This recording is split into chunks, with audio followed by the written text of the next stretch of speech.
These gaps of Miraculous Ladybug are killing me, and after the last episode of the 5th season, all we can do is theorize what will happen next. And today we're going to find out everything that can happen in the first episode of the 6th season of Miraculous. So let's get going. Hey beautiful people, I'm Julie, and do you remember how did the last episode of the season 5 ended? Yep, that's right. Lila is expelled from the school after being exposed by Marinette and Sabrina. Gabriel, sadly or happily, realized his so ambitioned wish, altering everything in the world and the universe. Professor Bustier is now the new mayor of Paris. And the best of all, Adrien and Marinette or Adrienne finally are a couple. It was about time, am I right? 6 years waiting for this moment. Okay, now that we remembered these last events, let's check out how would be this first episode. Well, I imagine that both Ladybug and Cat Noir and the citizens of Paris will be going through a time of peace, since the new Paris is now a more peaceful place, with more green areas and of course more developed technology. And all of this because Mrs. Bustier is the new mayor of the city, and I think that there is no one kinder and smarter than this woman, right? Then the series will show us quickly how was the time of peace for Marinette and Adrien, because I'm just saying it was about time for those two to have a break. Since Gabriel Agreste took the insufferable villain role, Ladybug and Cat Noir didn't have a minute to rest. It was all the time fighting accumatizations of Hawkmoth, Magura, and then Monarch. After that, the series should do a time skip of at least 6 or 12 months, showing now the evolution of Marinette and her family. The girl now should be around 16 years old,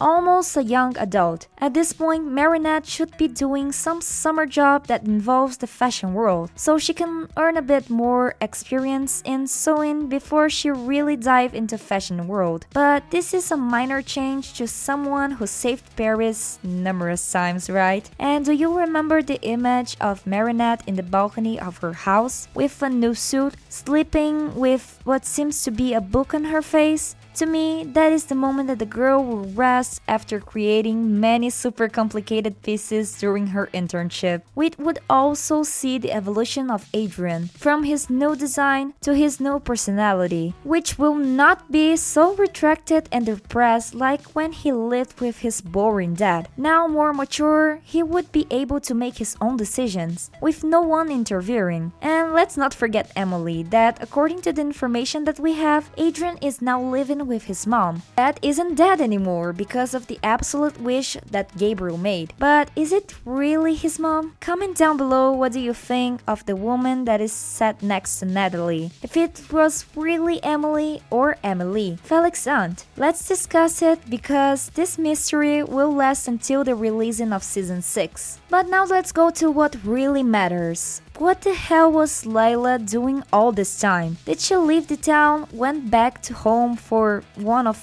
her 3 mothers, changed identity again? This question is still unsure, but I figure out that Lila still is in the town, but anonymously, and it is obvious that she will manage to keep an eye on Marinette, using many disguises and strategies to always remain close to her, but without her noticing. I just think that in this episode, the series will not necessarily focus in disguises and the obsession that Lila has for Marinette. I think that it will focus in the part where the girl puts the butterfly Miraculous on, and out of nowhere a bright flash appears behind her. My theory is that Lila made some sort of deal with Gabriel Agreste in case something happened to him. And I bet that Gabriel even showed her or quickly mentioned at least about what the Miraculous were and the power that they could give her, but in a superficial way, even because the girl isn't stupid. Actually, she is pretty smart, and if he told her too much of it, she could screw him over. But okay, what she didn't know is that one who gives these powers were the Kiwamis, and not the jewels itself, as said former. Thinking this, that light that appeared out of nowhere could be 2 things. Gabriel's soul that got stuck in the Miraculous like some sort of punishment for all his acts of cruelty towards the Kiwami, and also for using the Miraculous for evil, or it is Noru himself that will appear to Lila, but in a different way, like welcoming his new owner. Anyway, Anyway, for any who it is, the fact is that Lila will now know about the existence of these magical creatures, increasing even more her wish for revenge. And if you made it until here and is liking this series, share this video to a friend so you can both theorize of how this new episode will play, okay? The best comments will earn a heart. Besides learning that Kwamis are 100% real and responsible for leading their powers to humans, Lila would still learn that, but gathering the jewels of Ladybug and Cat Noir, she would have access to an absolute and totally unique wish. And there's more. In the episode Revelation, Lila makes Natalie send a photo of all the archives that Gabriel had related to the Miraculous. I think that it is right to say that the girl has everything in her hands. It only remains us to know if she will use this golden information in the right way. And as soon as Lila transforms into the so-awaited Chrysalis, it is almost sure that we'll have a glimpse of not only how she will behave being the newest and maybe deadliest villain of Miraculous, but also finally revealing the design of Naja's suit. And I hope that Chrysalis' suit is better than Monarch's one, which was totally boring and lifeless. And of course, we will have the first acclimatization of Chrysalis right in the first episode. I mean, I hope so, right? Even so, because the plot of Miraculous is exactly the heroes in Paris facing the Akumas. Then imagine Marinette and Adrien's face when they see that a person became an Akuma after all this time that they were in peace. It's going to rain questions in her heads about who is the new face behind the owner of the Butterfly Miraculous and what is the name of that villain. The media will obviously attack Ladybug and Cat Noir, which are responsible for keeping the city safe. And the good part is that Ladybug and Cat Noir have more heroes now that are always available to help them. But are they safe from Chrysalis? Wow, there is so much things that will happen and also many questions that leave us hanging. But in general, what do you guys think about my theory? Write it down in the comment section your opinion on this video. Thank you so much for watching this video till here and hasta la vista!